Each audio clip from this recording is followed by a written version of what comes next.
big questions is what Donald Trump was up to in the White House as this riot was unfolding. Liz Cheney has suggested, including in an interview on This Week, that anybody who spoke to Donald Trump during those hours should come and testify before the committee. She suggested it could even mean subpoenas, a subpoena for Kevin McCarthy. And now we've learned Jim Jordan also talked to Donald Trump on January 6th. Would you support subpoenas to the Republican leader in the House and to Jim Jordan? I would support subpoenas to anybody that can shed light on that. If that's the leader, that's the leader. If it's anybody that talked to the president that can provide us that information, I want to know what the president was doing every moment of that day after he said, I'm going to walk with you to the Capitol. After Mo Brooks stood up and said, we're going to kick backside and take names. Today's the day that, patriots take their country back from other people. I want to know what they were doing because that's going to be important. I want to know, if the National Guard took 5 or 6 hours to get to Capitol Hill, did the president make any calls? And if he didn't, why? And if he did, of course, then how come the National Guard still takes 5 hours? I think had the president picked up the phone and made a call, the Guard would have been there immediately.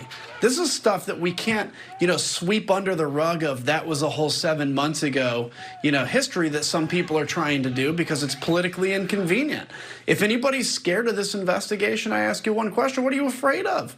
I mean, either you're afraid of being discovered, of having some culpability in it, or, what? If you think it wasn't a big deal, then you should allow this to go forward. So it is essential for history, for the American people, for truth, that we get to the bottom of this. I think anybody with parts of that information, with inside knowledge, can probably expect to be talking to the committee. Before this, you kicked off this first hearing, the Republican leadership held a press conference where they placed blame for the riot on Nancy Pelosi. I want to play you a sound from the conference chair, Elise Stefanik.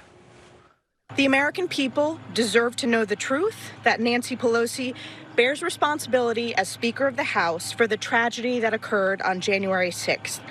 I mean, my God, they've protected Donald Trump from blame here, and they're blaming Nancy Pelosi for the fact that Trump supporters invaded the Capitol and including her office. Can you explain to me what they're talking about? Yeah, to me it's mind-blowing, and it basically shows the desperation to try to derail this. Now, if you think about the different audiences that exist, there's the audience of the American people, and then there's the audience of Donald Trump. All Donald Trump needs to see is that you're making a defense no matter how nonsensical that defense is. So if that defense goes from, of course we all know it was Trump supporters and it was QAnon types that launched to this insurrection on the 6th.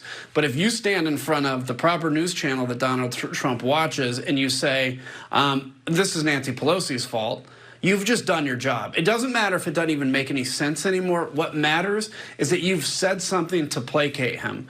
And so, look, I mean, the speaker and I don't get along on a lot of things. On this case, we do, which is we need answers. It's been 7 months. It's time to get to the bottom of this. And by the way, blaming what happened on January 6th on the security posture, and certainly we're going to get to the bottom of the security posture, but that's like blaming somebody for being the victim of a crime when the perpetrator actually executed that crime. It's insane. And this is where we have to take back the narrative, particularly speaking as a fellow conservative to conservatives. It's like, we can't do this alone. That's why I started Country First, country1st.com, to just say, let's take back, let's mend division in this country and actually get back to telling the truth to people instead of being able to stand up and say, it's Nancy Pelosi's fault and know that Donald Trump's happy and the truth doesn't matter.